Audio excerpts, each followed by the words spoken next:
నిన్న ఇంద్రవెల్లిలో పెట్టినటువంటి భారీ బహిరంగ సభలో పెద్ద ఎత్తున ఏర్పాట్లు చేశారు. వేలాదిగా కుర్చీలు వేశారు, పెద్ద పెద్ద స్టేజ్లు వేశారు, లైట్లు పెట్టిండ్రు. వీటన్నిటికీ పొద్దున పూటనేమో ప్రభుత్వ పరంగా కార్యక్రమాలు చేసుకున్నారు. సాయంత్రం పూట అదే ప్రాంగణంలో కాంగ్రెస్ పార్టీ యొక్క సభను ఏర్పాటు చేయడం జరిగింది. ఇవాళ గౌరవ ముఖ్యమంత్రి రేవంత్ రెడ్డి గారిని మేము సూటిగా ప్రశ్నిస్తూ ఉన్నాం.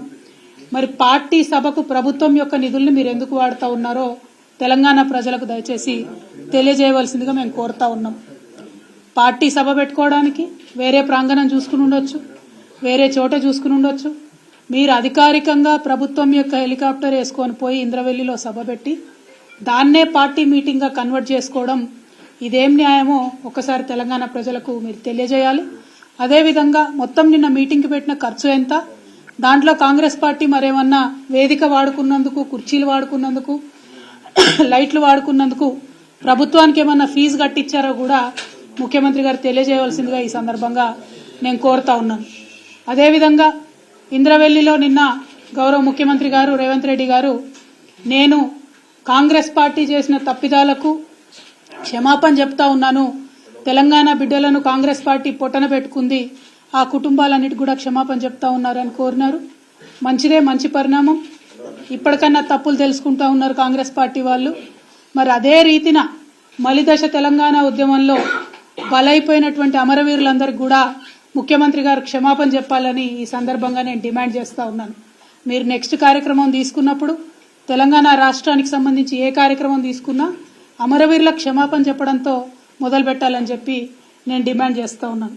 అదేవిధంగా నిన్న గౌరవ ముఖ్యమంత్రి గారు అనేకమైనటువంటి విమర్శలు మాట్లాడుతూ ఒక మాట అన్నారు. రాబోయే రోజులలో ప్రభుత్వం పరంగా ఏదైతే 500 రూపాయలు గ్యాస్ సిలిండర్ మాఫీ చేస్తామని చెప్పినామో ప్రభుత్వ పరంగా ఆ కార్యక్రమాన్ని పెట్టుకుంటాం, లక్షలాది మంది మహిళలతో ఆ కార్యక్రమాన్ని ప్రభుత్వ పరంగా ఏర్పాటు చేస్తాం, దానికి ప్రియాంక గాంధీ గారిని పిలుస్తామని చెప్పడం జరిగింది. ఇవాళ ముఖ్యమంత్రి గారిని నేను సూటిగా ప్రశ్నిస్తా ఉన్నాను, ప్రియాంక గాంధీ గారిని ఏ హోదాలో మీరు పిలుస్తా ఉన్నారు?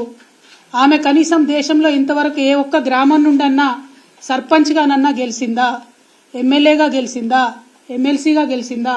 పోనీ మన రాష్ట్రంలో ఇప్పుడు ఏదన్నా ప్రోటోకాల్లో ఉన్నదా ఆమె? మీ పార్టీకి సంబంధించినటువంటి ముఖ్య నాయకురాలైతే మీ ఇంటికి పిలుచుకోండి, మీ మన్మడికి ఆశీర్వాదం ఇప్పించుకోండి. తెలంగాణకు వచ్చిన ఆడబిడ్డ కాబట్టి చీరా సారా పెట్టి సాధారణంగా సాగనంపండి. కానీ ప్రభుత్వ కార్యక్రమాలకు ప్రియాంక గాంధీ గారిని పిలుస్తామంటే తప్పకుండా నల్ల బుగ్గలు ఎగిరేసి ఆ రోజు ప్రొటెస్ట్ చేస్తామని ఈ సందర్భంగా మేము ముఖ్యమంత్రి గారికి హెచ్చరిక చేస్తూ ఉన్నాం. ప్రభుత్వ కార్యక్రమాలను, పార్టీ కార్యక్రమాలను కలిపి వాడుకోవడం, ప్రజలను మభ్యపెట్టడం ఇది చాలా తప్పు. ఆ విధంగా చేసినట్టయితే తెలంగాణ ప్రజాధనాన్ని మీ పార్టీ ప్రయోజనాల కోసం దుర్వినియోగం చేసినట్టయితే, ప్రియాంక గాంధీ గారిని ఆ కార్యక్రమానికి పిలిచినట్టయితే తప్పకుండా మేము ప్రొటెస్ట్ తెలియజేస్తామని ఈ సందర్భంగా తెలియజేస్తా ఉన్నాం. అదేవిధంగా ఇవాళ కాంగ్రెస్ పార్టీ ఇక్కడ పొలిటికల్ క్రైసిస్ ఉన్నా వాళ్ళంతా తెలంగాణలో వచ్చి వాలిపోవడం, ఇక్కడ నుంచి తెలంగాణ ప్రజాధనాన్ని దుర్వినియోగం చేస్తూ ఇక్కడ మన మంత్రులు, మన తెలంగాణ మంత్రులు, తెలంగాణ ప్రజల ఓట్లతో ఎన్నికైన మంత్రులు వెళ్ళి ఆ ఎమ్మెల్యేలందరినీ ఎస్కాట్లు పెట్టి రిసార్ట్లలోకి తీసుకెళ్లడం, మరి ఇదంతా ప్రజాధనాన్ని దుర్వినియోగం చేయడం కాదా? ఒక మాట ఈ ముఖ్యమంత్రి గారు ఎన్నికల సందర్భంలో అనేక సందర్భాల్లో విమర్శలు చేస్తూ అనేక మాటలు అనడం జరిగింది. మేము అడ్వర్టైజ్మెంట్లు వేసుకోము బీఆర్ఎస్ వాళ్ళలాగా అన్నారు. ఇవాళ ఎన్ని అడ్వర్టైజ్మెంట్లు వేస్తున్నారండి? నిన్న ఇంద్రవల్లి సభకు ఎన్ని అడ్వర్టైజ్మెంట్లు వేసిండ్రు మీరు? వాటి ఖర్చు ఎంతో ఒకసారి తెలంగాణ ప్రజలకు తెలియజేయాల్సిందిగా కోరుతా ఉన్నాం.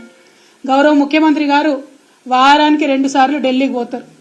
పోయినప్పుడల్లా చార్టెడ్ విమానాలలో, ప్రైవేట్ ఫ్లైట్స్లలో పోతురని తెలిసింది. మరి దానికి అయ్యే ఖర్చు ఎంతనో ఒకసారి మీరు ప్రజలకు తెలియజేయాల్సిందిగా నేను డిమాండ్ చేస్తూ ఉన్నాను. అదేవిధంగా మీరు వచ్చిన 60 రోజులు దాదాపు అవుతున్నది. ఈ 60 రోజులలో మీరు చేసింది ఏముందండి? 60 రోజులలో ఏ చిన్న వాగ్దానం మీరు చేసింది మేము అడిగినా కూడా అయ్యో నిన్నగాక మొన్ననే వచ్చినాం కదా, మమ్మల్ని ఇన్ని ప్రశ్నలు అడుగుతున్నారు, కొత్త ప్రభుత్వం కదా అంటున్నారు. ఓకే, డెవలప్మెంట్ మీద మా బాస్ చెప్పారు, కేసీఆర్ గారు చెప్పారు కాబట్టి 100 రోజులు మిమ్మల్ని అడగం. శిశుపాలుడి 100 పాపాలు వండినట్టుగా 100 రోజులకు మీరు చేసే తప్పులు కూడా పండుతాయి. అప్పుడు మాత్రం ప్రజాక్షేత్రంలో మిమ్మల్ని ఖచ్చితంగా అడుగుతాం. కానీ ఈ 60 రోజులలోనే మీ యొక్క పొలిటికల్ వైఖరి ఏంటి, రాజకీయ పరంగా మీరు తీసుకుంటున్నటువంటి నిర్ణయాలు ఎట్లున్నాయి, తెలంగాణ ప్రజలకు ఎప్పటికప్పుడు చెప్పాల్సినటువంటి బాధ్యత ప్రతిపక్షంగా మా మీద ఉంది కాబట్టి ఖచ్చితంగా కొన్ని అంశాలను ఇవాళ ప్రజల ముందు చెప్పదలుచుకున్నాం. మిమ్మల్ని తెలంగాణ ప్రజలందరూ ముద్దుగా యూటర్న్ ముఖ్యమంత్రి అని పిలుచుకుంటున్నట్టుగా తెలుస్తూ ఉన్నది. ఎందుకంటే మీరు చెప్పిన ఏ ఒక్క మాట కూడా పాలించలేదు, పాటించలేదు. ప్రజా దర్బార్ పెడతామంటిరి, రోజు ప్రజల్ని కలుస్తా అంటిరి. కేసీఆర్ గడీలలో ఉన్నాడు, కలుస్తలేడు, మేము కలుస్తామంటిరి. ఒక్కరోజు కరెక్ట్గా 60 రోజులలో కేవలం ఒకే ఒక్క రోజు రేవంత్ రెడ్డి గారు ప్రజల్ని కలిసిండ్రు. ఆ తర్వాత నుండి ఇప్పటి వరకు ఆయన మళ్ళీ ఎప్పుడు కూడా మొహం చూసిందే లేదు. ఆ ప్రజాపాలన నిర్వీర్యం చేయడానికి, ప్రజా దర్బార్ నిర్వీర్యం చేయడానికి ఒక మంత్రిని ఒక రోజు కూర్చోబెట్టిండ్రు. ఆ తర్వాత నుంచి ఓన్లీ అధికారులను కూర్చోబెడుతున్నారు. ఆ తర్వాత ఏం చేసిండ్రు, రాష్ట్రంలో ఉన్న వాళ్ళంతా ఇక్కడికి వచ్చేందుకు హైదరాబాదు జిల్లాలలోనే ప్రజాపాలన పెడతామని చెప్పారు.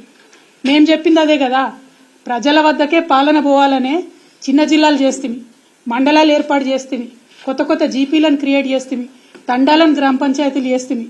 పాలన వికేంద్రీకరణ జరగాలని మేము కోరుకుంటే పాలన సెంట్రలైజేషన్ జరగాలని మీరు కోరుకున్నారు.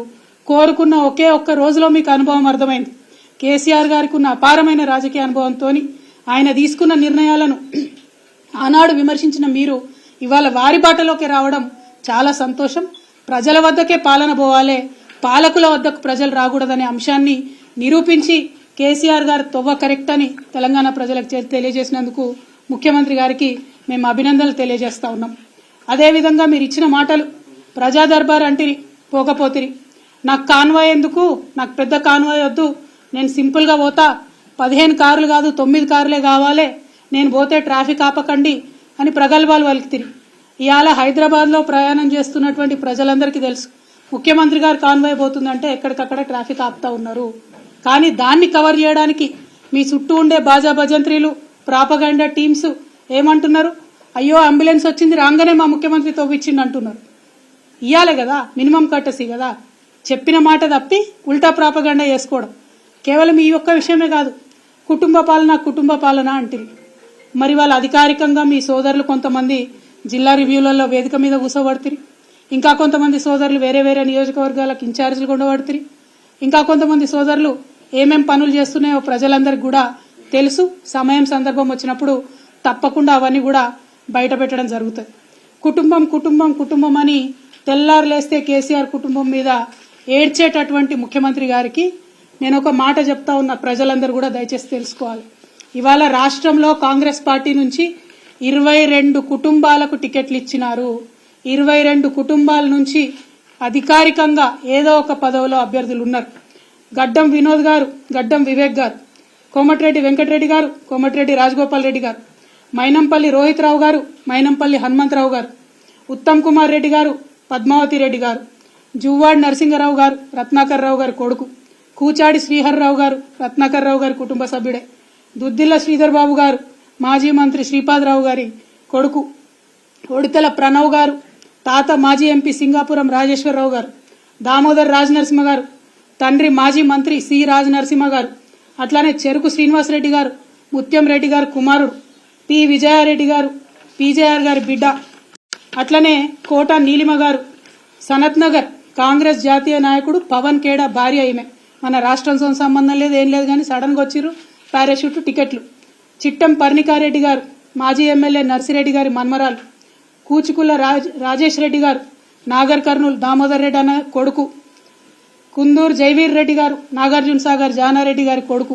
మళ్ళీ ఇప్పుడు వాళ్ళ అన్నకి ఎంపీ టికెట్ కావాలని ఇవాళ ఆయన అప్లికేషన్ కూడా పెట్టుకున్నారు జైవీర్ రెడ్డి గారు. కొండా సురేఖమ్మ గారు, మాజీ ఎమ్మెల్సీ కొండా మురళి భార్య, మల్లు బట్టి విక్రమార్క, అదేవిధంగా వాళ్ళ సోదరులు మల్లు అనంతరాములు గారు, మల్లు రవి గారు వారి తండ్రి గారు, వారు మొత్తం కుటుంబ నేపథ్యమే. ఇవాళ మల్లు బట్టి విక్రమార్క గారి భార్య ఖమ్మం ఎంపీ టికెట్ రేసులో కూడా ఆవిడ ఉన్నారు. మరి పట్లోళ్ళ సంజీవ్ రెడ్డి గారు, మాజీ ఎమ్మెల్యే పట్లోళ్ళ కృష్ణారెడ్డి గారి కొడుకు, మదన్ మోహన్ రావు గారు, వారిది కూడా కుటుంబ నేపథ్యమే. ఇట్లా ఒక్కొక్కటి చూసుకుంటూ పోతే గిన్ని కుటుంబాలకు మీరు ప్రోద్బలం ఇస్తున్నారు, ఇన్ని కుటుంబాలకు మీరు పోటీ చేసే అవకాశం ఇచ్చిండ్రు, ఇన్ని కుటుంబాలను మీరు మోస్తున్నారు. మళ్ళీ ఇలా కోమటిరెడ్డి రాజగోపాల్ రెడ్డి గారు ఏమంటారు, మా అన్నకు మంత్రి పదవి ఉంటే ఏమవుతుంది, నాకు రాదా మంత్రి పదవి అంటారు. మీరు మా మీద మాట్లాడే అర్హత మీకుందా? మీరు మమ్మల్ని మాట్లాడితే కేసీఆర్ గారిని ఇంకా కూడా తిట్టడం తప్పితే ఏం పని చేస్తున్నారో ఒకసారి తెలంగాణ ప్రజలకు దయచేసి తెలియజేయాలని నేను కోరుతా ఉన్నాను. అదేవిధంగా రేవంత్ రెడ్డి గారు వైఖరి చూసుకుంటే ప్రమాణ స్వీకారం చేసిన రోజు జై సోనియమ్మ, సోనియా గాంధీ కాలు మోకడం, జై తెలంగాణ అన్న మాట ఇంతవరకు రాలే. ఇంతవరకు జై తెలంగాణ అన్న మాట మన తెలంగాణ రాష్ట్ర ముఖ్యమంత్రి గారి నోటి నుండి రాలే. అమరవీరులకు ఇంతవరకు ఒక్కసారి నివాళులు అర్పించలే. అమరజ్యోతికి పోయేటటువంటి తీరిక కూడా కనీసం ఈ ముఖ్యమంత్రి గారికి లేరు. దయచేసి తెలంగాణ ప్రజలు ఒక్కసారి ఇటువంటి ముఖ్యమంత్రి కేసీఆర్ గారి మీద ఆరోపణ చేస్తూ ఉంటే ఆయన నీతి ఏంది, ఆయన నైజం ఏంది, ఆయన వైఖరి ఏంది, ఆయన యొక్క లక్ష్యం ఏంది, అల్టిమేట్గా ఒక్కసారి మీరు ఆలోచన చేయాలి. జై తెలంగాణ అనడానికి తీరిక లేనటువంటి వ్యక్తి, అమరవీరులకు నివాళులర్పించడానికి తీరిక లేనటువంటి వ్యక్తి ఆంధ్రజ్యోతి పత్రికాధిపతి ఇంటికి పోయి ముఖ్యమంత్రి హోదా మర్చిపోయి ఈయన వెయిట్ చేస్తాడు, ఆయన రాడు. మీరు తాకట్టు పెడుతున్నది తెలంగాణ ప్రజల యొక్క గౌరవం. మీరు ముఖ్యమంత్రి హోదాలో ఒక పత్రికాధిపతి ఇంటికి పోతే కనీసం మర్యాదగా ఒకరు వచ్చి మిమ్మల్ని రిసీవ్ చేసుకోవాలి. మాకు మీరు తెలంగాణ ముఖ్యమంత్రిగా ముఖ్యమంత్రి హోదాను తగ్గించడం తెలంగాణ ప్రజలుగా మేము బాధపడతా ఉన్నాం. డెఫినెట్గా మీ ప్రతి వైఖరి, మీ ప్రతి అడుగు, ప్రతి ఒక్క అంశం మీరు మమ్మల్ని ఎంత విమర్శ చేస్తూ ఉన్నారో ప్రజలు కూడా మిమ్మల్ని అంత గమనిస్తూ ఉంటారు. అయినా ఒక పని జరిగిపోయింది, ఎలక్షన్ రిజల్ట్ వచ్చింది, ఇవాళ మీరు అధికారంలో ఉన్నారు.